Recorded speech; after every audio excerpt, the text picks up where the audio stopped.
Hello, I am Dr. Brandy-Lea McCombs, and I wanted to take a few moments and share with you specifically about childhood trauma. I want to look at a different perspective of childhood trauma, and I want to talk to you about PACEs and their power to buffer chaos and trauma in the life of a child.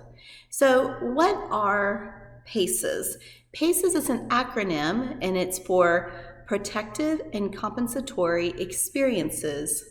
And so basically, they're positive experiences that parents, grandparents, caregivers, educators, any adult who has an active role in the life of a child, these are intentional experiences the adult can provide.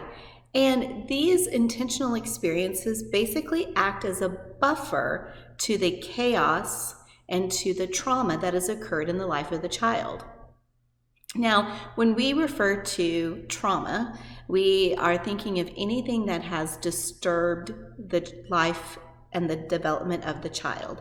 There can be little experiences, as some people will call like a little t trauma, and we can count that up to like chaos, like natural disasters, a home change, a job of a parent loss, things like that.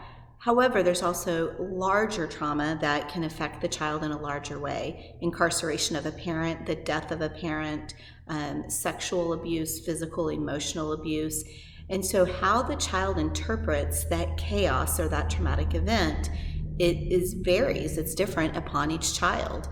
The bottom line is children are not resilient. And so once we, first of all, accept that children are not resilient, but we can look at the trauma, look at the chaos, and then think, how can I, as the adult in this child's life, provide experiences that are proactive, that are protective, and that are compensatory, and they will buff the effects of that chaos and of that trauma.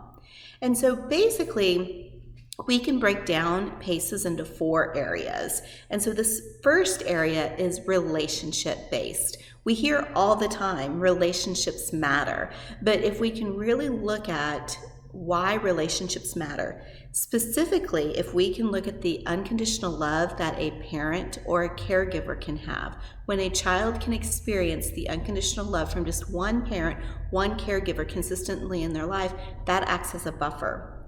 Also, when children, and I'm referring to children all the way up to age 18, when they have the consistency of a best friend in their life, someone who they can call upon, a confidant, that also acts as a buffer.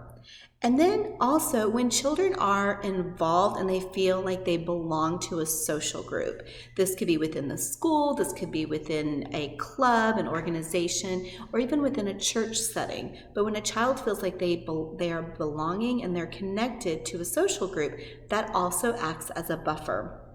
And then finally, having a mentor or an adult outside of the home that they can go to. So when we look at relationships and we say relationships matter in the life of a child, if we break that down into 4 areas, the consistent love from a caregiver or a parent, a best friend, belonging to a social group, and then finally having a mentor outside of the home. Having those 4 components, it truly can act as a buffer to the chaos and the trauma that have occurred within the child's life. Now, if we go on, so we have relationships, let's move on to another area, focusing on others. This is an area that truly acts as a buffer to the chaos and the trauma. When children are involved in a volunteer opportunity, maybe at a pet shelter, picking up trash within their community, maybe reading to a younger sibling, maybe going on faith-based mission trips. When there are volunteer opportunities within that child's life, it literally starts budding an altruistic perception, an altruistic desire within their heart to be looking and focusing on others. So we have relationships, we have serving others or focusing on others. Then a third component that can act as a buffering for chaos and trauma is the home life. Now, this is where it gets a little tricky, because if there is chaos and trauma within the child's life, Unfortunately, many times that chaos and trauma has been linked and connected to the child's home life. So if the chaos and the trauma are still occurring, this home life perspective can be a little bit tricky. But if the home life has these specific components, even through the trauma, but also post-trauma and post-chaos, then it can act as a buffer. The first one is having a clean, safe home with enough food. Now we know within our developed country of America, we battle food insecurity. We have food deserts, etc. Neglect is one of our big trauma factors. Like we think of ACE scores, neglect is one of those ACEs. So when we say the home environment, we can specifically look to post-trauma, or if the trauma is occurring outside of the home, but the home is clean, the child feels safe, that's very important, and there's enough food, that actually acts as a buffer to the effects of the trauma and the chaos. Now, another component of the home life, and this is very, very important, is having routines and clear expectations and predictable routines and predictable expectations within the home. This is where expectations need to be clearly defined, clearly communicated, and consistent expectations. This is where it comes back again on the caregiver, the adult. We are the thermostat for these children. And again, I'm referring all the way up through age 18. So for us to make sure our homes are clean, safe, they have food, but also there's consistency. The routines are the same. The expectations are the same. Again, we are the adults, we are the thermostat. So when we are wanting to buffer the effects of the chaos and the trauma in our life, in our children's lives, we can look at relationships, focusing on others, the home life, and then the final one is cognitive growth. This is where we really want to focus on opportunities for cognitive growth for our children. And so the very first one is having opportunities to learn. We think of our education system, and so having consistent opportunities to learn is important to buffer the effects of chaos and trauma. This is where school attendance is vital. Our kids need to be in school. They need to be consistently attending school so they can have opportunities for cognitive growth. Also, having a hobby. It's so important for our children to have an opportunity, to have an outlet, to have a hobby, whether it be woodworking, whether it be mechanics